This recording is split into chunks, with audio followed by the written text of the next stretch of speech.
Oke, halo selamat pagi. Assalamualaikum warahmatullahi wabarakatuh. Waalaikumsalam warahmatullahi wabarakatuh. Oke, sudah siap untuk mulai kuliah ya? Udah, Bu. Oke, kita lanjutkan materi yang kemarin ya, hari ini mengenai muatan listrik. Untuk yang kemarin kita sudah mempelajari mengenai medan listrik ya, medan listrik dengan gaya listrik. Nanti bedanya bagaimana cara menentukan medan listrik, bagaimana cara menentukan gaya listrik.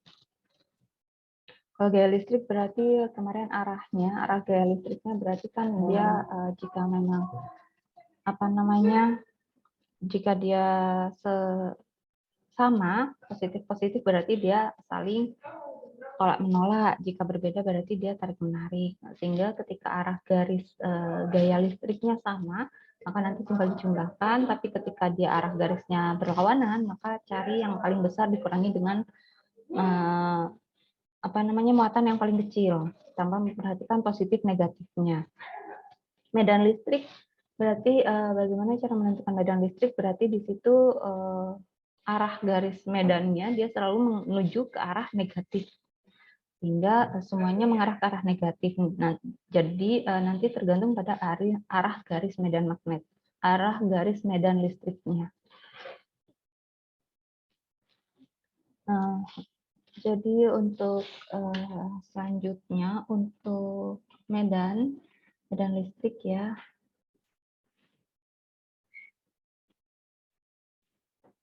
Nah,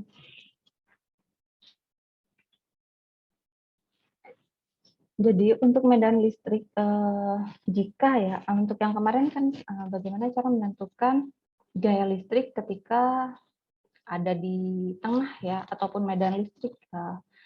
Jadi ketika gaya jika yang ditanyakan di situ ketika ada di tengah tapi tidak terpengaruh oleh dua gaya yang ada, menentukan titik kuat di medan listrik 0.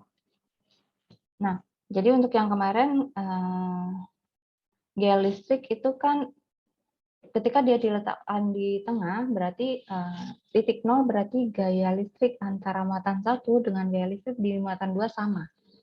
Sehingga kita bisa tahu jarak antara muatan yang ketiga dengan muatan yang pertama ataupun jarak dari muatan yang ketiga ke muatan yang kedua.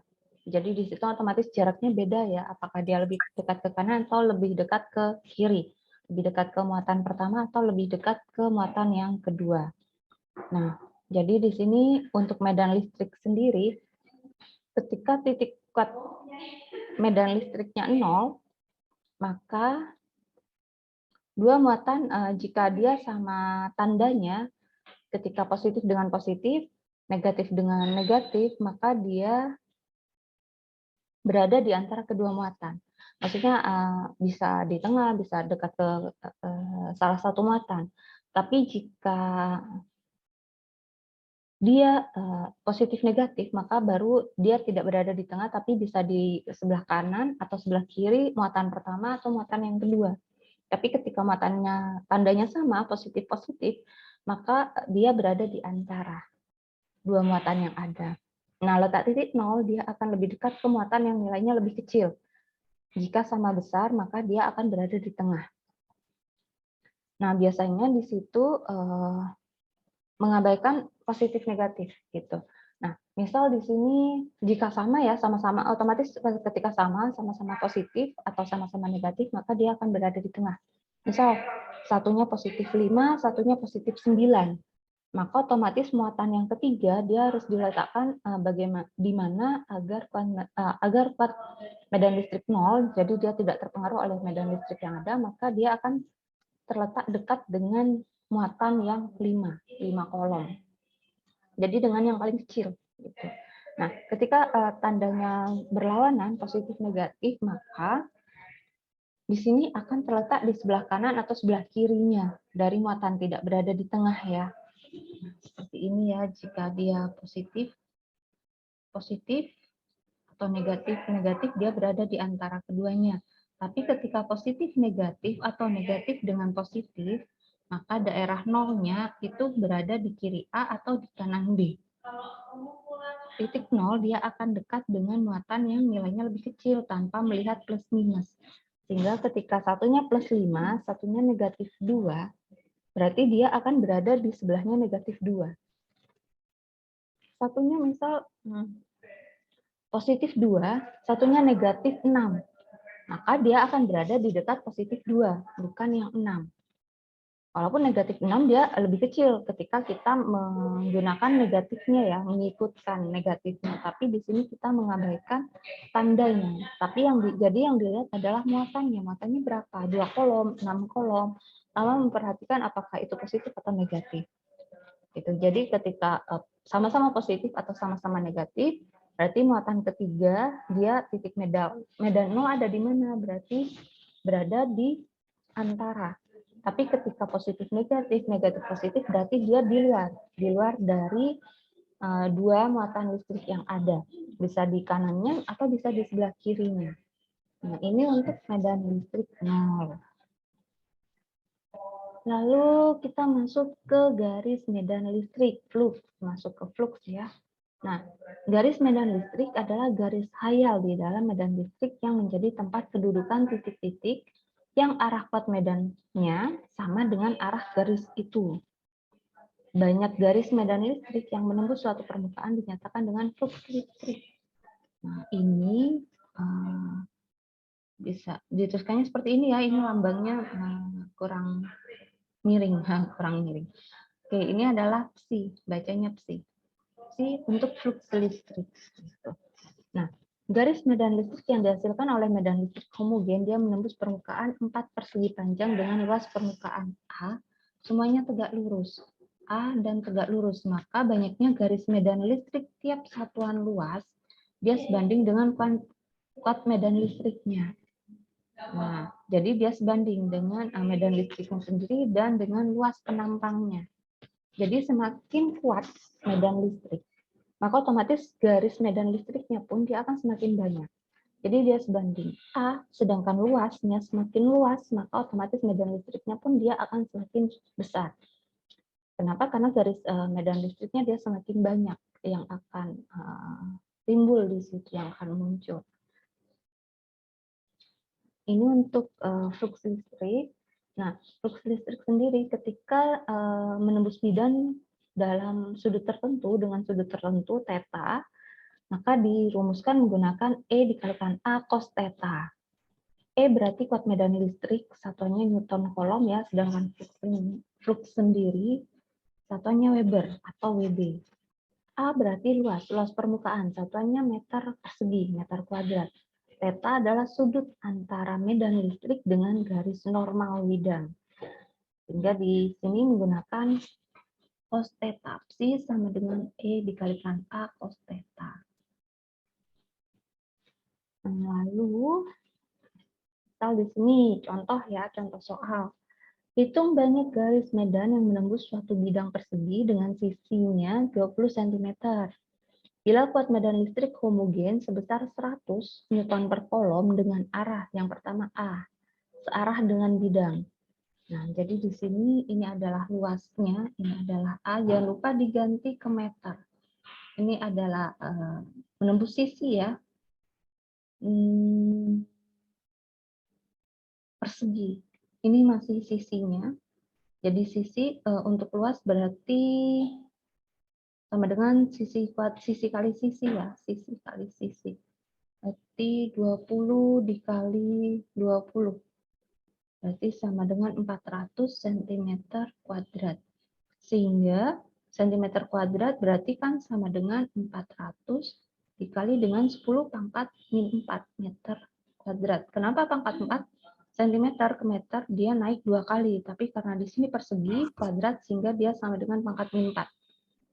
Gitu. Atau mau dari awal cm diubah ke meter juga boleh. Tapi kalau seandainya seperti ini juga sama 0,4 meter kuadrat, atau kalian mau ubah dari awal ya berarti 0,2 meter kali 0,2 meter. Cm meter. 0,2. Nolnya kurang 1 ya. 0,2 meter.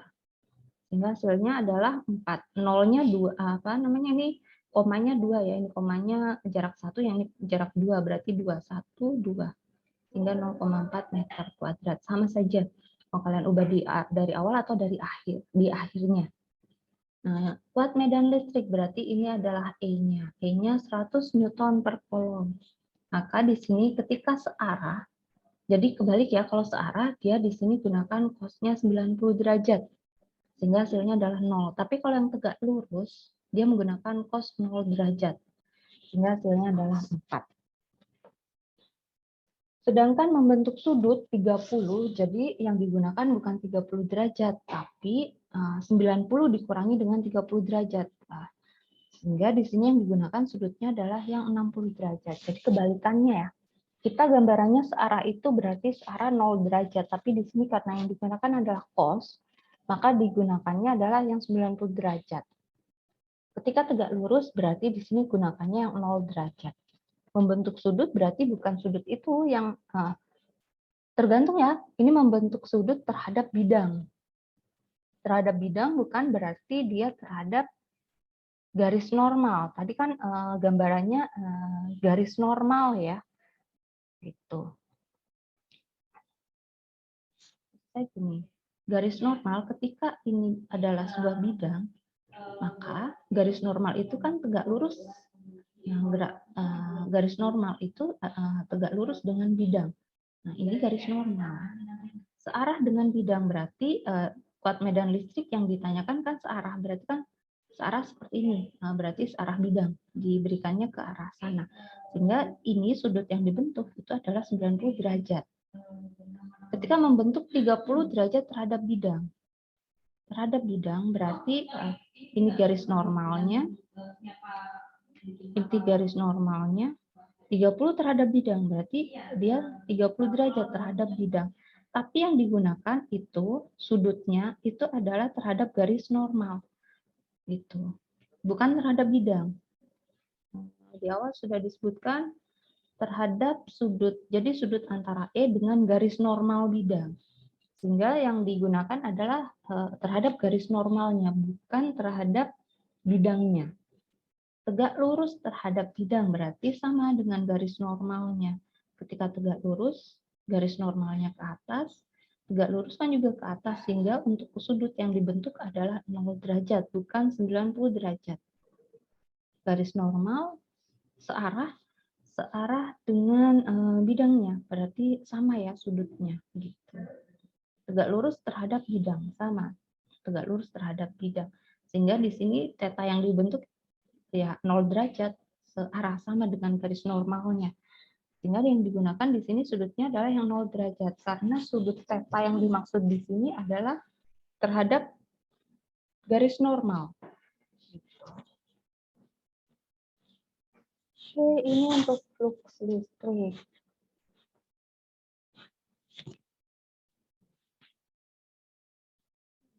Kita masuk ke hukum Gauss. Nah, untuk hukum Gauss di sini jumlah seluruh garis medan listrik yang menembus suatu permukaan tertutup itu sebanding dengan jumlah muatan listrik yang dilingkupi oleh permukaan tertutup itu sendiri. Maka di sini ketika kuat medan listrik pada permukaan tertutup E dikalikan dengan luas permukaan tertutup dikalikan dengan cos theta itu sama dengan muatan yang dilingkupi oleh permukaan tertutup tersebut dibagi dengan permitivitas udaranya. Nah, ini untuk hukum Gauss. Kita tidak detail untuk hukum Gauss sendiri, hanya lebih ke listriknya ya. Oke, ini sekilas saja mengenai hukum Gauss. Karena hukum Gauss sendiri banyak bahasannya. Bentuknya beda-beda. Nah, ini untuk secara garis besar untuk hukum Gauss. Untuk dalam kondisi tertutup. Gitu. Oke, ini kita lewati karena otomatis kalau dijelaskan dia banyak. Konduktor, berongga, tidak berongga. Saya jelaskan awalnya dasarnya saja ya, karena Ini untuk materi sebelumnya ya, jadi detail sekali karena materinya hanya listrik dan magnet dan 3 SKS ya untuk kakak angkatan. Tapi untuk kalian kan ini hanya 2 SKS dan digabung, ada fisika 1 dan fisika 2. Sehingga materinya lumayan banyak. Jadi saya tidak sangat detail. Jadi yang saya jelaskan listrik pun hanya muatan listriknya ya. Untuk masalah kelistrikannya sendiri pun arus arah nanti kalian saya rasa dapat ya, ada mata kuliah lain mengenai kelistrikan gitu. Oke.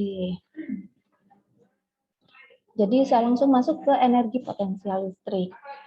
Energi potensial listrik. Jadi energi potensial listrik di sini yang dimaksud adalah energi yang dimiliki oleh suatu muatan listrik di dalam medan listrik. Jadi ketika muatan listrik dia ada medan listriknya, otomatis muatan itu sendiri dia memiliki energi potensial listrik. Gitu. Nah, energi itu disebut dengan energi potensial. Apabila sebuah muatan berpindah, maka dia dikatakan melakukan sebuah usaha. Nah, jadi usaha itu selisih energi potensial akhir dengan energi potensial awalnya. Nah, ketika ada delta, ini adalah delta, maka otomatis berarti dia menandakan di sini ada perubahan. Berarti ada perubahan energi potensial. Nah, rumusnya negatif F dikali dengan delta S dikalikan dengan cos alfa. Berarti otomatis di sini juga ada delta. Berarti di sini juga ada perubahan jarak. Nah, ketika ada perubahan jarak atau perubahan tempat berarti di situ energi potensialnya pun berubah. Energi potensial pada jarak yang pertama, lalu dia berpindah ke jarak yang kedua, otomatis berarti dia memiliki energi potensial yang berubah. Nah, perubahan energi potensial ini yang disebut dengan usaha. Usaha yang dilakukan oleh muatan itu untuk berpindah tempat. Nah, jadi untuk energi potensial sendiri berarti ini satuannya joule ya.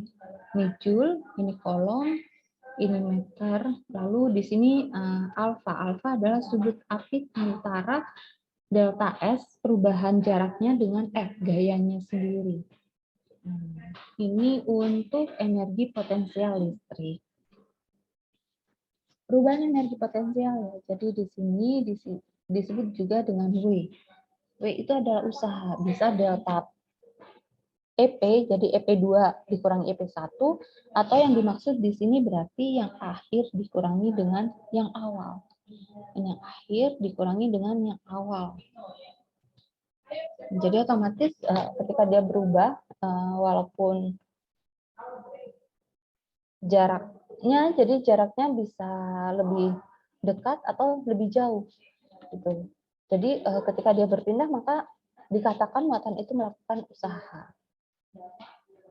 Delta EP sendiri, ketika di sini ada muatan uji adalah muatan yang bergerak ya. Muatan sumber berarti di situ memang ada muatan gitu. Nah, ini rumusnya akan menjadi K, konstanta tetapan kolom ya yang kemarin, dikalikan dengan Q, muatan sumbernya, dikalikan dengan muatan ujinya, dikali dengan 1/R2 dikurangi dengan 1/R1. Jadi ketika ada sebuah sumber, muatan sumber, lalu di situ ada muatan uji diletakkan di dekat dari muatan sumber, lalu muatan uji itu berpindah tempat, maka otomatis dia melakukan usaha. Nah, ketika 1/R2, ketika R2 berarti yang akhir ya. Yang akhir kan berarti misal dia semakin jauh. Ketika angka itu semakin jauh, tapi di sini dalam bentuk 1/, dia menjadi penyebut, maka otomatis itu akan menjadi lebih kecil daripada dibandingkan dengan jarak yang awal. 1/10, jaraknya 10 ya, berarti 0,1. 1/2, jaraknya pertama adalah 2, berarti 1/20 berarti 0,5. Otomatis kan lebih besar daripada 1/10, 0,1. Jadi ketika jaraknya semakin jauh, berarti dia akan menjadi semakin kecil pembandingnya, 1/nya. Berarti otomatis ketika semakin kecil dikurangi dengan yang semakin besar, maka dia otomatis hasilnya akan negatif. Sehingga hasil usaha yang dihasilkan ya dia negatif. Tapi ketika semakin dekat, maka usaha yang dibutuhkan juga semakin besar. Nah, positif. Berarti usahanya pun dia akan semakin besar. Ketika 2, awalnya 10, lalu dia mendekat ke muatan sumber sejarak 2 meter. Berarti kan otomatis akhirnya 0,5. 0,5 nanti dikurangi dengan 0,1. Otomatis usaha yang dibutuhkan juga semakin besar. Nah, itu untuk perubahan dari energi potensial. Jadi ketika semakin jauh, maka energi potensialnya dia akan berkurang, jadi negatif. Sedangkan jika dia mendekat dengan muatan sumber, maka energi potensialnya akan semakin besar. Energi potensial yang dibutuhkan oleh muatan uji tersebut untuk berpindah tempat. Semakin jauh berarti energi potensialnya semakin lemah.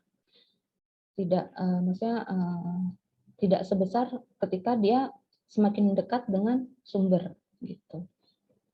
Nah, misal di situ muatan itu sendiri memiliki Q sendiri, maka nanti tinggal kita dikalikan Q muatan sumber, lalu muatan dari, misal di sini ada 3 muatan, maka tinggal Q1 dibagi dengan R1, Q1 berarti jarak, Q1 muatan pertama, R1 berarti jarak antara muatan pertama dengan muatan sumber. Q2, jadi di sini energi potensial sendiri ya, bukan perubahan, tapi energi potensial sendiri. Energi potensial yang ada di situ gitu. Yang energi potensial dari suatu muatan, di sini beberapa energi potensial pada muatan tersebut. Suatu muatan dipengaruhi oleh medan listrik beberapa muatan. Sehingga energi potensial pada muatan tersebut berarti ini adalah energi potensial dari muatan yang dikelilingi oleh Q1, Q2, Q3. Sehingga untuk energi potensial dia itu otomatis ada pengaruh dari muatan 1, muatan 2, maupun muatan 3. Sehingga rumusnya kaki Q1 dibagi dengan jarak dari muatan pertama ke sumber berapa, muatan kedua dengan sumber berapa, muatan ketiga ke sumber berapa. Ini untuk energi potensial dari muatan yang ada. Sampai sini bisa dipahami ya? Iya, Bu. Oke. Kita masuk contoh soal, misal ya, di sini contoh soalnya. Tentukan perubahan energi listrik ketika sebuah muatan positif 2 dikali 10 pangkat negatif 19 digerakkan menuju sebuah muatan positif. Berarti yang menjadi muatan uji di sini adalah yang digerakkan. Ini adalah muatan ujinya, Q aksennya. Ini adalah muatan sumbernya. Karena muatan sumbernya diam. Yang digerakkan itu adalah muatan ujinya.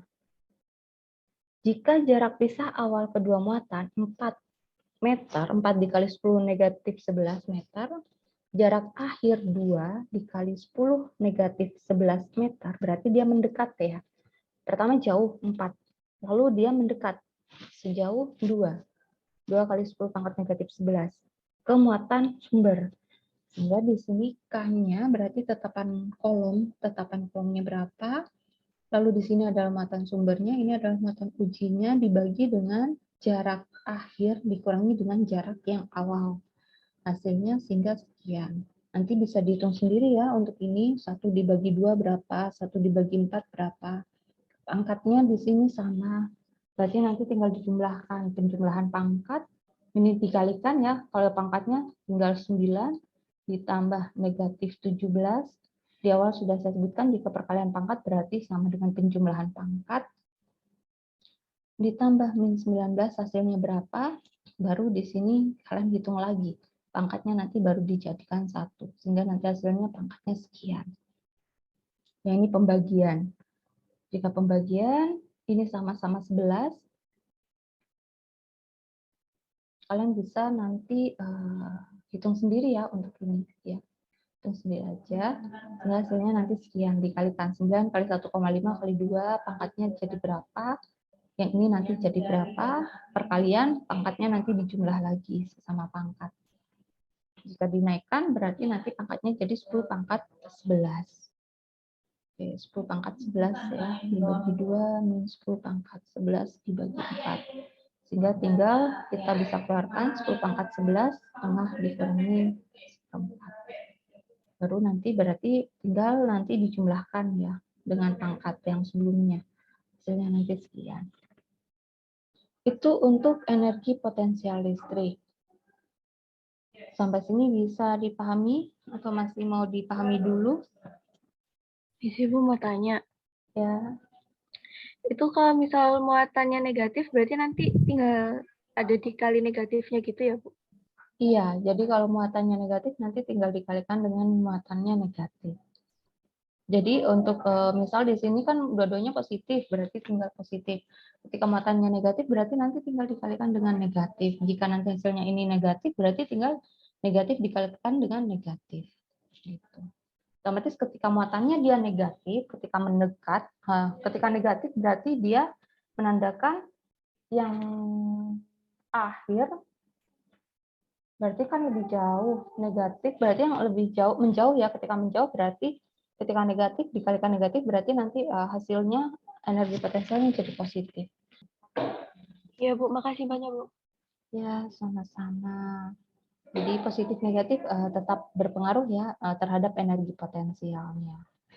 Oke. Ketika positif berarti dia tolak menolak, tapi di sini dia semakin mendekat, dia tolak menolak, semakin mendekat, otomatis muatan itu juga membutuhkan energi yang lebih besar, gitu. Otomatis kan di sini sebesar 6,75 perubahan dari awal 4 dia mendekat sebesar 2, padahal positif sama positif seharusnya dia tolak menolak sehingga butuh energi yang lebih besar. Kalau positif negatif berarti tarik menarik ya, tarik menarik. Sehingga hasil usaha kalau dari jauh mendekat berarti negatif, hasilnya negatif sehingga usaha energi potensial yang dibutuhkan atau usaha yang dibutuhkan pun tidak sebesar positif dengan positif karena tarik menarik gitu. Kalau positif kalau sama muatannya berarti dia tolak menolak. Sehingga ketika dia mau mendekat dia butuh usaha yang lebih besar. Oke, gambarnya seperti itu. Oke, yang tadi energinya. Sekarang masuk ke potensialnya. Potensial, maka ketika potensial listrik di suatu titik besar, itu adalah besarnya energi potensial tiap satuan muatan positif yang berada di titik tersebut. Satuan muatan energi potensial dibagi dengan muatannya, Q-nya. Itu adalah potensial listrik. Medan listrik homogen berarti ada negatif E dikalikan dengan delta S cos alfa. Sehingga di sini juga ada perubahan. Perubahan dari listrik sendiri, ini untuk yang homogen. Perubahan dari potensial listrik sendiri juga nanti dipengaruhi oleh ada perubahan jarak ya di sini. Satuannya joule per kolom atau di sini dalam satuan volt. Gitu. E medan listrik sendiri berarti di sini ada newton per kolom. Delta S perubahan atau perpindahan jarak berarti dia M. Alfa berarti sudut apit antara E dengan perpindahannya. Jika homogen, jika tak homogen, nah ketika tak homogen maka di sini menggunakan K dikalikan Q, muatan sumbernya dikalikan dengan 1 per jarak akhir dikurangi dengan 1 per jarak awal. Sehingga di sini rumusnya K dikalikan Q 1 per R2 dikurangi 1 per R1. Misal di sini ya, titik P berada dalam medan listrik yang disebabkan oleh 3 buah muatan. Apabila potensial listrik di P sebesar 4,5 dikali 10 pangkat 5, berarti di sini energi potensial, ini bukan energi tapi potensial listriknya sudah diketahui ya di titik P, sebesar sekian. Berapakah potensial listrik muatan benda di titik A? Ini yang ditanyakan di titik A. Nah, lalu di sini juga sudah diketahui untuk B muatannya negatif 300. Di titik C muatannya positif 600. Tapi di A belum diketahui berapakah nilai dari Q-nya. Sehingga kita harus mencari nilai Q dulu. Nilai muatan dari titik A terlebih dahulu dengan cara menggunakan rumus potensial listrik.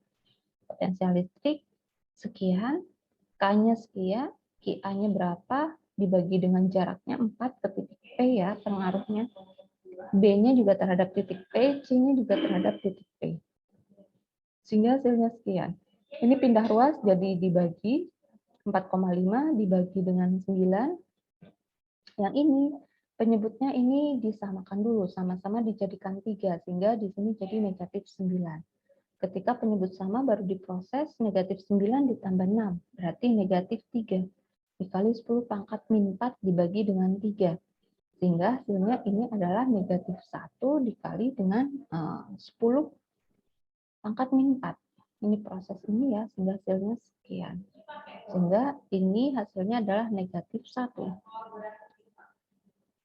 Ini adalah pengurangan, bukan perkalian. Bukan dikali ya, tapi dikurangi. Sehingga ketika pindah ruas, maka dia akan menjadi dijumlahkan. Berarti ditambah dengan 1 kali 10 pangkat min 4. Ketika pangkatnya sama, berarti tinggal dijumlahkan 0,5 ditambah 1. 1,5. Pangkatnya ya tetap. Soalnya kan ini bukan perkalian pangkat, tapi penjumlahan. Ketika penjumlahan dengan pangkat yang sama, dia bisa diproses. Tapi ketika pangkatnya berbeda, maka kalian harus mengubahnya itu menjadi sama agar bisa dioperasikan secara matematika. Jadi ini sama kan, 0,5 ditambah 0,5 kan jadinya 1, tapi sama pangkatnya. Gitu. Ketika pangkatnya beda, otomatis tidak bisa kalian langsung menjumlahkan itu, kecuali kalian mengubah pangkat itu menjadi dalam bentuk desimal, angkanya dalam bentuk desimal. Nah, ini kan sama seperti kita menuliskan 10 pangkat negatif 4, 0,5 ditambah 1. Hasilnya sekian, ini 4 pembagi, berarti ini dikalikan. Sehingga hasilnya 4 kali 1,5 adalah 6. Nah, yang ditanyakan adalah potensial listrik. Potensial listrik tadi rumusnya adalah VEP dibagi dengan Q. Berarti di situ ada energi potensial dibagi dengan QA-nya. Energi potensialnya berarti 4,5 kali 10 pangkat 5 dibagi dengan QA 6 dikali 10 pangkat min 4. 4,5 dibagi 6. 4,5 dibagi 6. 0,75. Berarti ini 0,75, 10 pangkat 5 dikurangi min 4. Oke. Saya tulis ulang saja. VA berarti tadi EP dibagi dengan QA. EP sendiri 4,5 dikali 10 pangkat 5, QA-nya berarti 6. 10 pangkat 6. Berarti 0,75 dikali 10 pangkat 5, QA-nya min 4 ya. 10 pangkat min 4. 5 dikurangi min 4. Berarti 0,75 dikali dengan 10 pangkat 9. VA berarti satuannya adalah volt. Sehingga hasilnya sekian. Ini untuk potensial listrik. Untuk B berarti nanti tergantung pada besarnya muatan masing-masing. Besarnya dari muatan sumber masing-masing. Gitu. Cukup untuk ini. Mau dipahami dulu mungkin. Sampai jam 11.30 ya. Bisa dipahami dulu. Untuk potensial listrik. Ada yang mau ditanyakan atau mau disampaikan? Oke, dipahami dulu ya. Sampai jam 11.31. Ya, Bu. Oke, kita masuk ke medan magnet. Untuk listrik tidak sampai ke arus ya, arus searah, hukum Kirchhoff dan sebagainya itu. Jadi saya hanya menjelaskan mengenai muatan listrik. Lalu masuk ke medan magnet karena kita hanya 2 SKS, gabung ya fisika 1, fisika 2. Nah, sehingga langsung dari listrik saya masuk ke masuk ke magnet, tentang magnetnya gitu. Untuk listriknya hanya untuk muatan listrik, bagaimana untuk gaya, medan listrik, dan potensial listrik. Untuk yang listrik itu kan berarti tadi positif negatif, berarti kan tadi negatif keluar, untuk yang positif yang negatif masuk, untuk yang positif keluar. Nah, untuk yang ini medan magnet maka ada north, ada south. Jadi ada utara dan ada selatan. Sehingga untuk medan magnet dia keluar dari utara masuk ke selatan. Ini untuk garisnya, garis medan magnetnya. Jadi dia keluar dari arah utara dan masuk ke arah selatan. Gitu.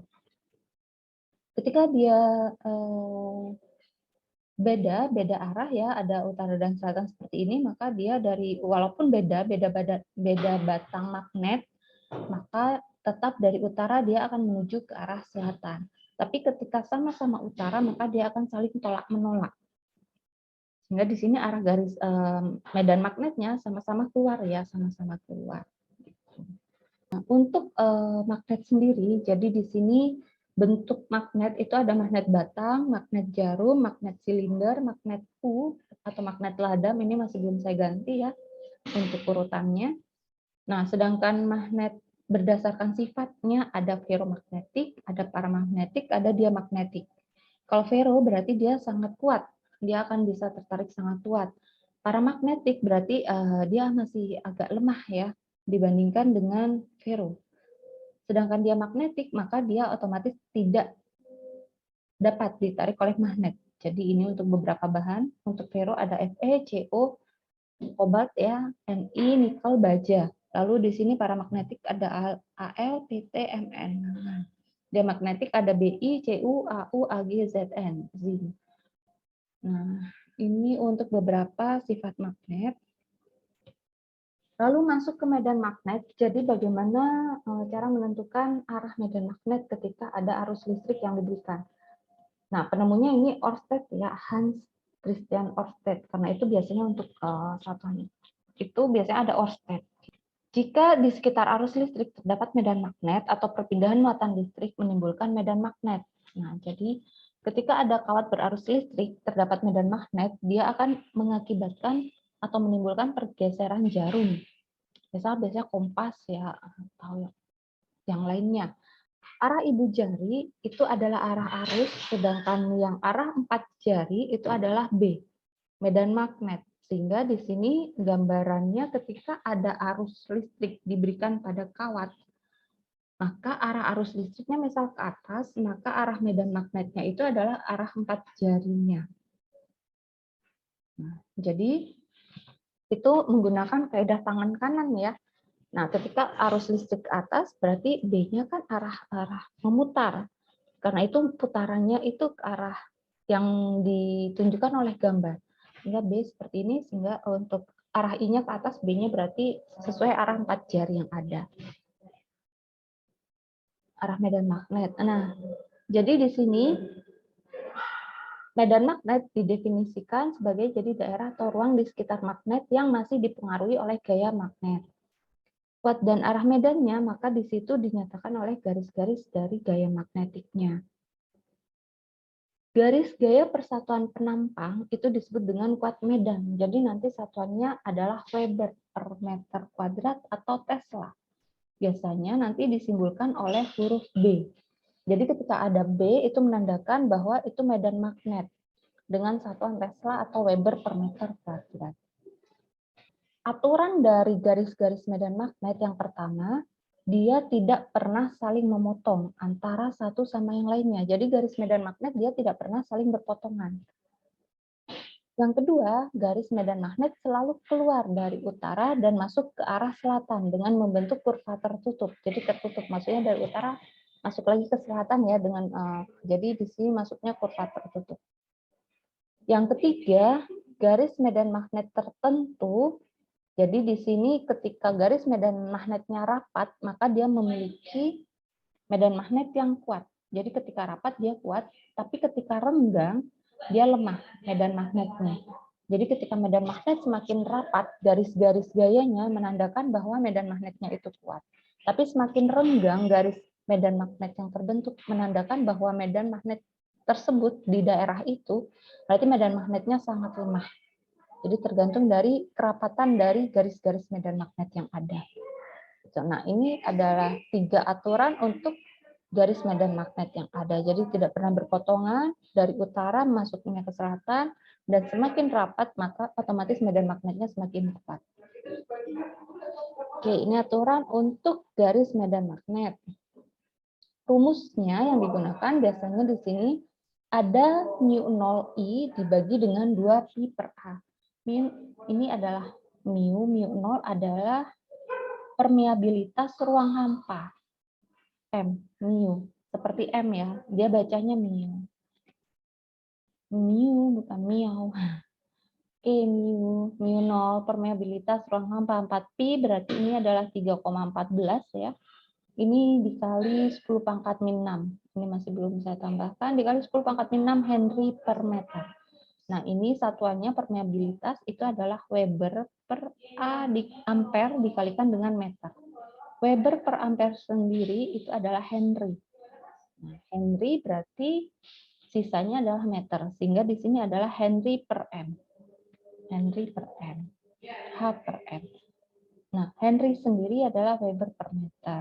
Lalu dikalikan dengan I. I dibagi dengan 2pi A.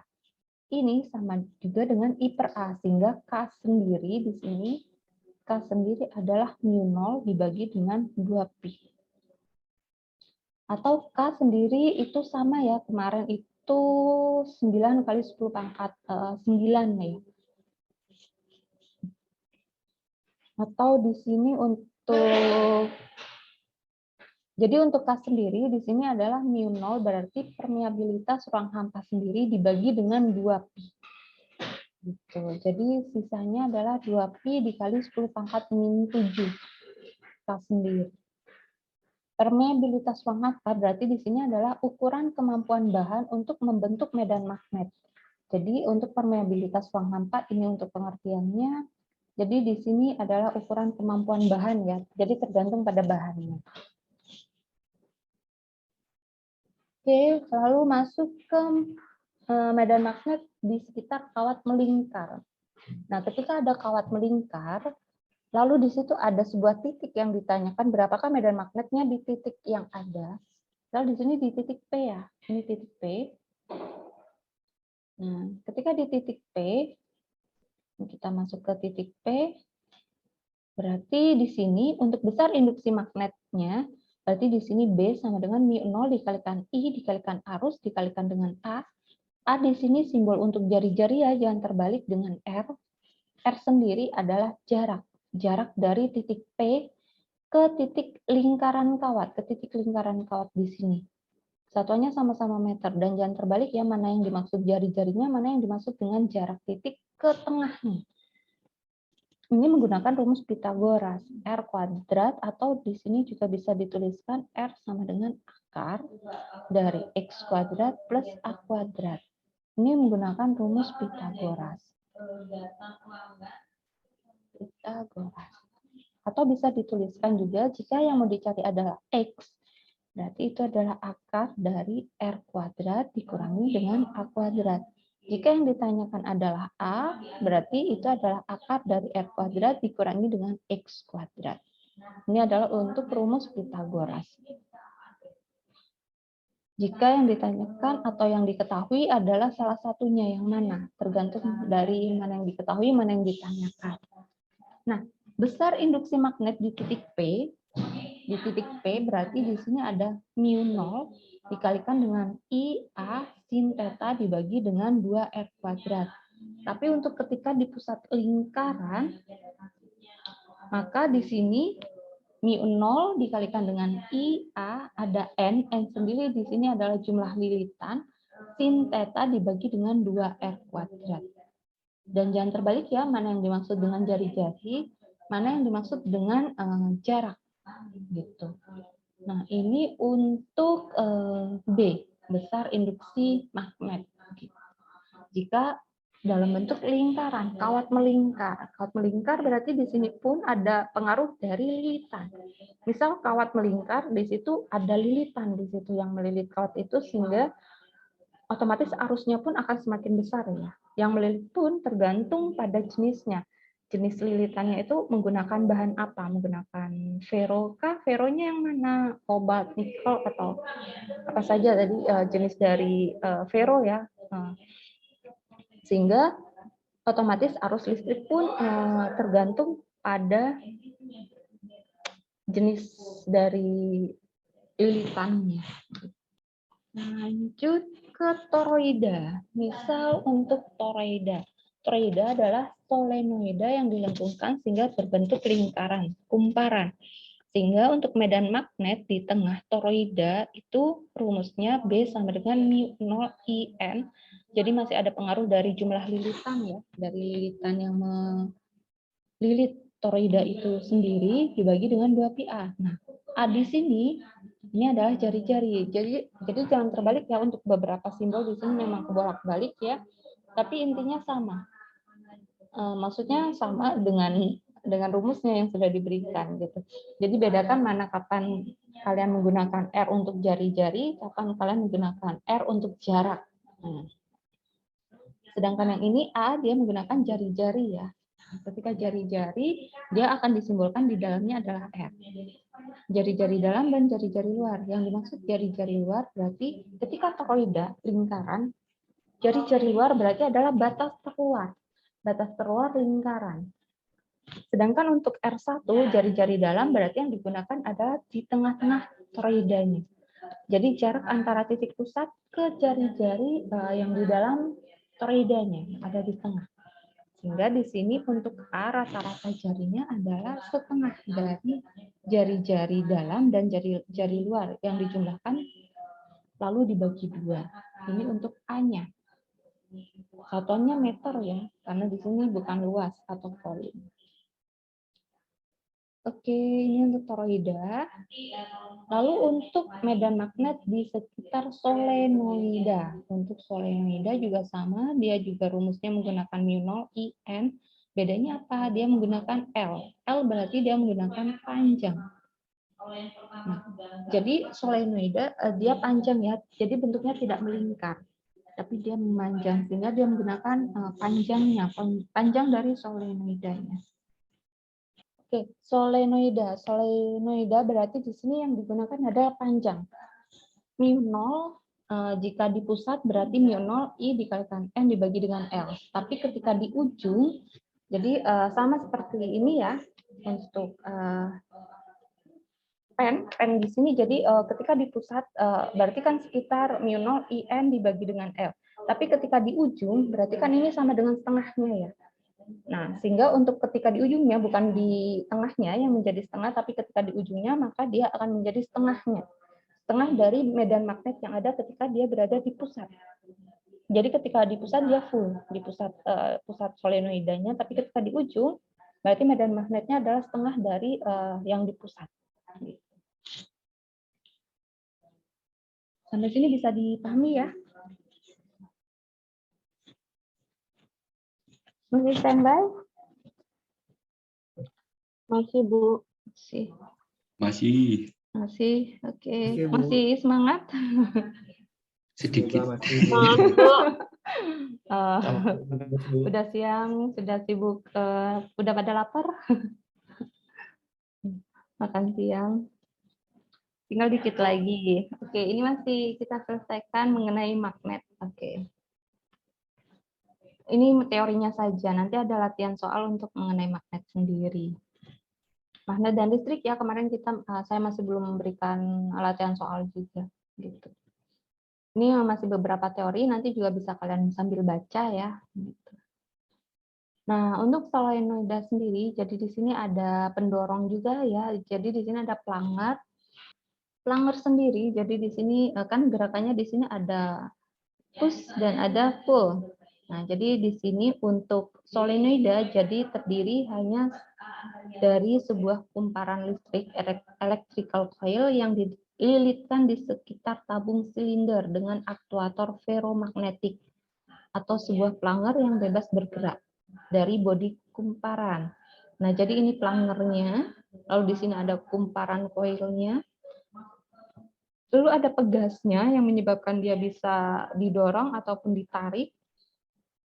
Nah, jadi bentuk solenoida linearnya seperti ini untuk solenoida rotasi. Tuh. Oke, ini untuk solenoida linear, bisa nanti sambil dibaca ya. Cara kerjanya solenoida rotasi juga, jadi bisa sambil dibaca untuk solenoida sendiri. Kita lanjut saja, kita selesaikan medan magnet. Galoren jadi tadi ada 3, tadi kan yang ke atas arus, lalu 4 jari itu B, medan magnet. Nah, ketika menggunakan galoren 3 jari, itu sama. Ibu jari ini juga sebagai arus listrik yang arah telunjuk itu B, sedangkan arah jari tengah itu F. Jadi kalaupun tadi 4 jari sama ya, ini B tapi ditambah dengan F sama dengan pojok ruangan. Pojok ruangan itu kan ada yang ke atas, ada yang ke depan, ada yang ke samping.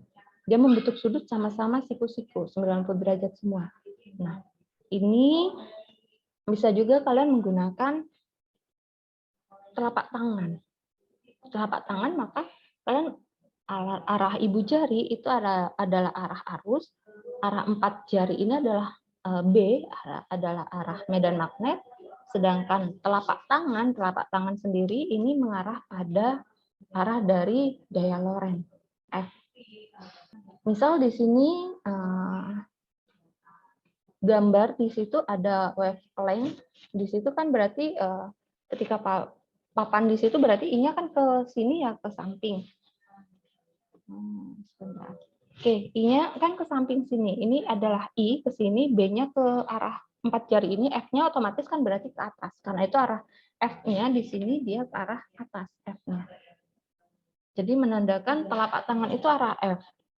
B itu untuk yang jari-jari ini. Sedangkan yang jempol itu adalah adalah arusnya. Gitu. Sehingga rumus yang digunakan itu ada I dikalikan L dikalikan dengan B. Jika dia membentuk sudut, maka di situ itu adalah sin theta atau alfa. Alfa ini antara arus listrik dengan B-nya. Induksi magnet homogen Tesla, I kuat arus ampere, L panjang kawat, theta adalah sudut antara kawat dengan B. Dengan B ya, jadi di sini. Oke. Biasanya kenapa ini dengan I? Otomatis arus dia akan melalui kawatnya. Kawatnya kan otomatis dia gambarannya I-nya saya ke sini. Arah I ya berarti ini adalah kawatnya. Sehingga ketika kawat seperti ini, B-nya otomatis kan ke sini, F-nya ke atas. F-nya ke atas sesuai dengan telapak tangan, sehingga dia akan membentuk sudut. Sesuai dengan arah sudutnya berarti tetanya ya terhadap I. Gambaran I, arus kan otomatis dia akan mengalir di kawat itu sendiri. Kan tidak mungkin di luar dari kawat. Karena itu sudut gambarannya ke I. Tapi yang dimaksud di sini ditulisnya antara kawat dengan B. Berarti I itu sudah menggambarkan letak dari kawat itu sendiri. Oke, berikutnya misal di sini, jadi ini adalah BL dikalikan I ya. Ini gaya Lorentz-nya, berarti ada arus di sini diberikan, lalu di sini ada L untuk jarak dari kawatnya yang digunakan adalah sesuai, kok yang ini Bu bukan batang ini. Kenapa? Karena ini gaya Lorentz-nya hanya berlaku di antara magnet ini, panjang magnetnya kan hanya sekian, walaupun panjang kawatnya panjang sekian, tapi kan otomatis gaya Lorentz yang timbul hanya sebatas dari daerah medan magnet yang ada. Daerah medan magnetnya ya lebarnya sekian, panjangnya sekian. Lebar ini yang dimaksud berarti panjang kawatnya ya, panjang kawatnya sekian, sehingga L-nya ya sekian, bukan panjang kawat keseluruhan ya. Jadi panjang kawat gaya Lorentz kan disebabkan oleh adanya medan magnet tadi ya. Sehingga otomatis panjang yang digunakan pun adalah daerah yang terkena medan saja. Nanti FDL dikalikan dengan I. Tuh. Jadi ini length dari panjang dari konduktor ya, length of conductor in the field. Nah, lalu di sini untuk menggambarkan gaya Lorentz dalam bentuk 3 dimensi, biasanya dalam bentuk kertas, pada layar, maka atau pada buku itu otomatis penggambarannya kan tidak langsung 3 dimensi yang diberikan, tapi biasanya hanya 2 dimensi gitu, hanya kertas ya kertas saja, hanya layar ya layar saja. Nah, tanda silang itu menandakan dia masuk bidang, tapi ketika titik dia keluar bidang. Misal di sini I-nya ke samping ya, I-nya ke sana untuk yang tanda silang, B-nya ke mana? B-nya ke bawah. Ketika I ke sana lalu B-nya ke bawah, B berarti seperti ini, maka otomatis ini gaya Lorentz-nya kan masuk bidang. Ketika I-nya ke atas, B-nya kemana? B-nya ke sini untuk yang titik. Nah, berarti kan gaya Lorentz-nya ke arah kita ya. Ketika ke arah kita, ini berarti maka dia keluar bidang. Ketika dia masuk berarti B-nya ke sini, B-nya ke bawah ya, I-nya ke sana, B-nya ke bawah berarti otomatis gaya Lorentz-nya masuk bidang gitu. Coba misal saya ganti I-nya ke arah sana. Ini adalah I, B-nya saya ganti ke atas. Maka ini arah gaya Lorentz-nya kemana? Masuk bidang. Masuk bidang. Oke, berarti masuk bidang. I-nya ke sana, B-nya ke sana. Berarti arah gaya Lorentz-nya ke sini ya, masuk bidang. Berarti dia arahnya masuk bidang. Silang berarti. Oke. Jadi menggunakan kaidah tangan kanan ya, tinggal kalian menentukan saja I yang jempol, B-nya yang 4 jari. Ini arah telapak tangan, dia menandakan arah dari gaya Lorentz-nya. Atau bisa kalian gunakan 3 jari seperti ini juga bisa. Ini I, ini B, ini adalah gaya Lorentz. Gitu. Atau bisa menggunakan telapak tangan. Oke. Gaya Lorentz antara 2 konduktor lurus, panjang, dan sejajar. Nah, misal di sini ada dua konduktor ya, di mana di sini panjangnya sama, dua-duanya sama. Maka di sini untuk gaya Lorentz-nya adalah F dibagi dengan L, F per L, di mana di sini L-nya otomatis sama ya. Panjang kawat yang digunakan di sini sama. Jadi μ0 dibagi dengan 2pi, I1 dan I2 arus yang diberikan beda-beda. Ada I1, ada I2. Di mana di sini A-nya adalah jarak. Jarak antara kawat satu dengan kawat kedua. Ketika di sini berlawanan, ini arahnya ke atas, arahnya ke bawah, maka dia gaya Lorentz-nya dia akan tolak menolak. Tapi ketika arah garis atau arah arus listriknya dia searah, maka otomatis gaya Lorentz-nya dia akan tarik menarik. Berdekatan akan mengalami gaya tarik menarik apabila arus listrik dari kedua kawat searah.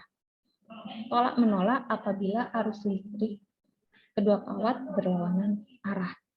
Nah, jadi ini untuk gaya Lorentz. Ketika ada 2 kawat, ketika 2 kawat berarti dia ini, yang ini masuk, yang ini untuk keluar. Maka dia untuk gaya Lorentz-nya seperti ini ya, tergantung pada arahnya. Atau di sini μ0 per 2pi sama dengan K ya. Sama dengan K. Oke. A adalah jarak, F adalah gaya Lorentz, L adalah panjang kawat, I1 dan I2 di sini adalah arus masing-masing satuan ampere, μ0 berarti permeabilitas ruang hampanya, K itu berarti tetapannya berarti di sini ada 2 dikali 10⁻⁷ Newton per ampere kuadrat. Berarti sama ya, tadi ada μ0 per 2pi. K sendiri tadi ada μ0 dibagi dengan 2pi. Sehingga karena itu di sini 4pi dikali 10⁻⁷ dibagi dengan 2pi, sehingga hasilnya sisa 2. Pi-nya saling menghilangkan, 2 kali 10⁻⁷. Gitu. Satuannya adalah Newton per ampere kuadrat. μ0 sendiri Weber atau Henry per meter ya. Ini satuannya Newton per ampere kuadrat atau Henry per meter.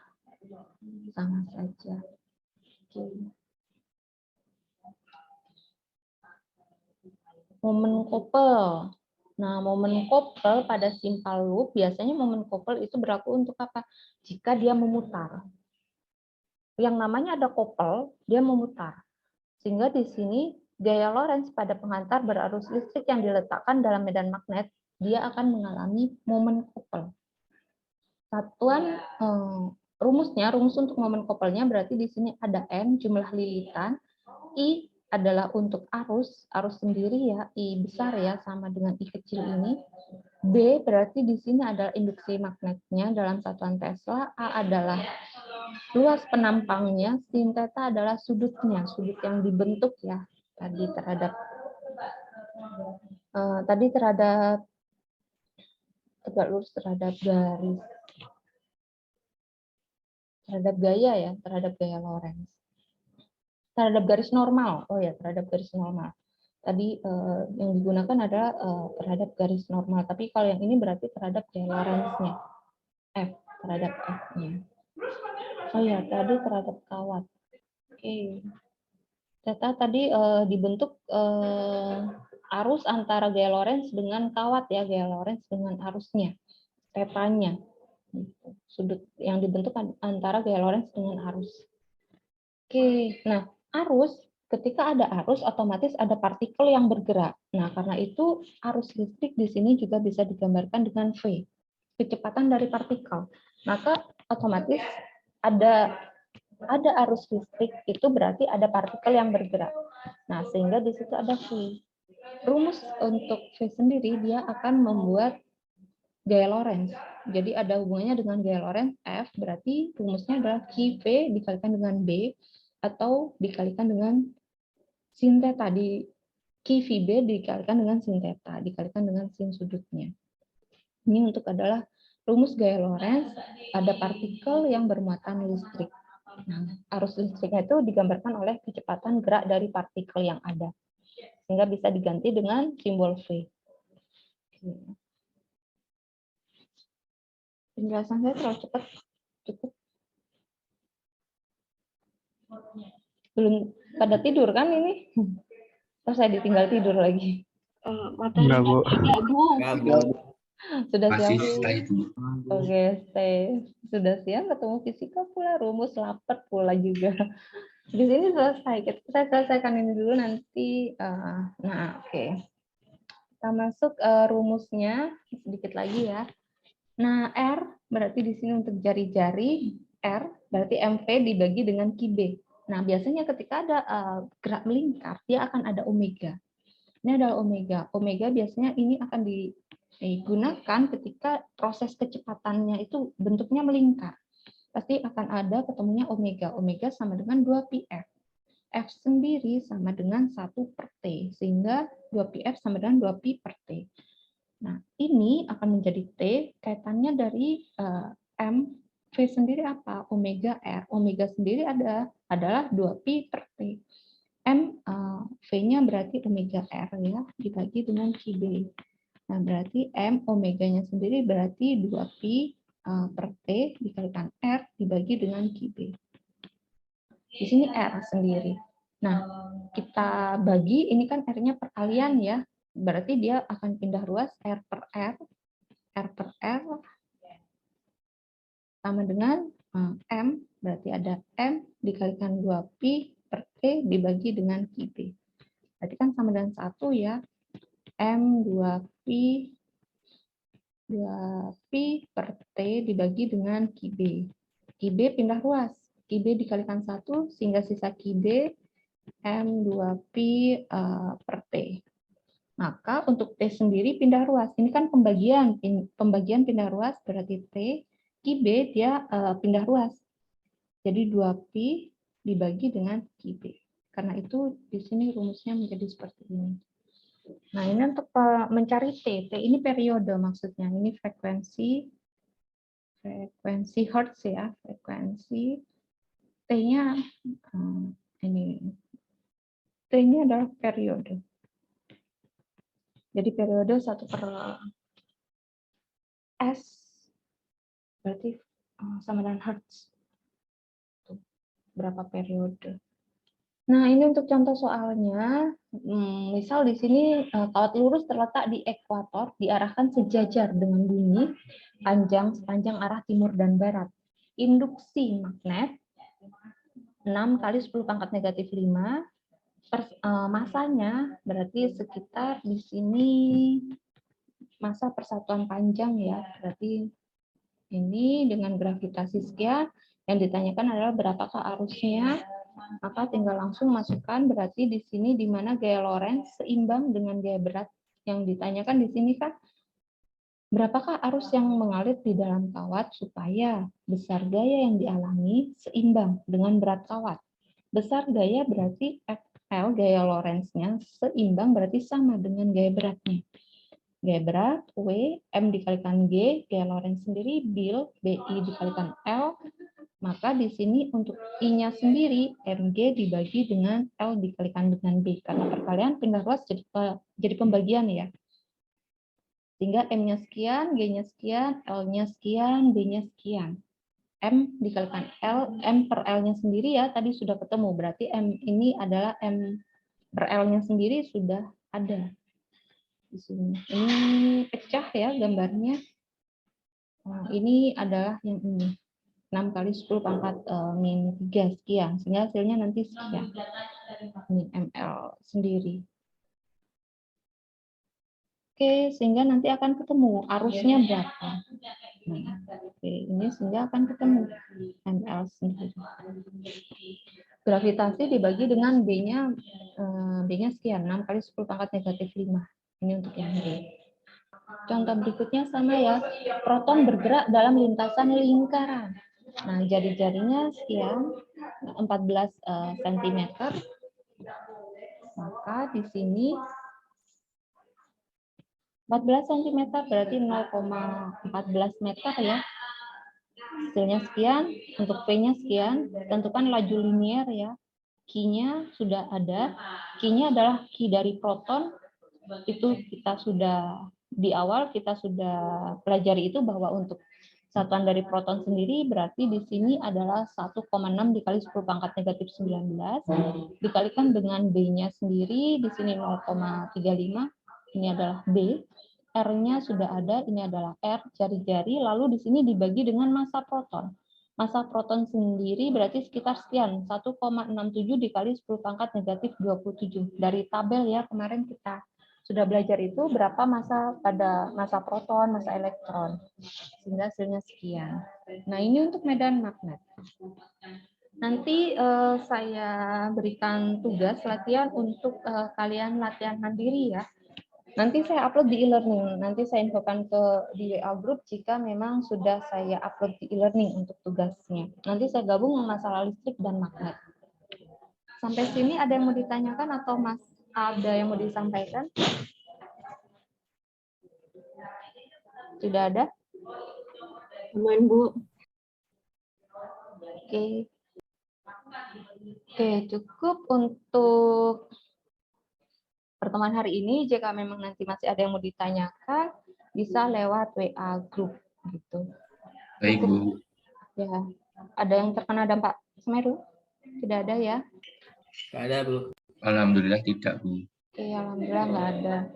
Oke, nanti ini saya upload di e-learning. Untuk tugasnya nanti saya infokan jika memang sudah saya upload. Oke, cukup sekian untuk pertemuan hari ini ya. Untuk hari ini. Jadi, oke, terima kasih untuk partisipasinya. Tetap jaga kesehatan. Selamat siang. Assalamualaikum warahmatullahi wabarakatuh. Waalaikumsalam warahmatullahi wabarakatuh. Terima kasih, Bu. Ya, sama-sama. Terima kasih, Bu. Ya.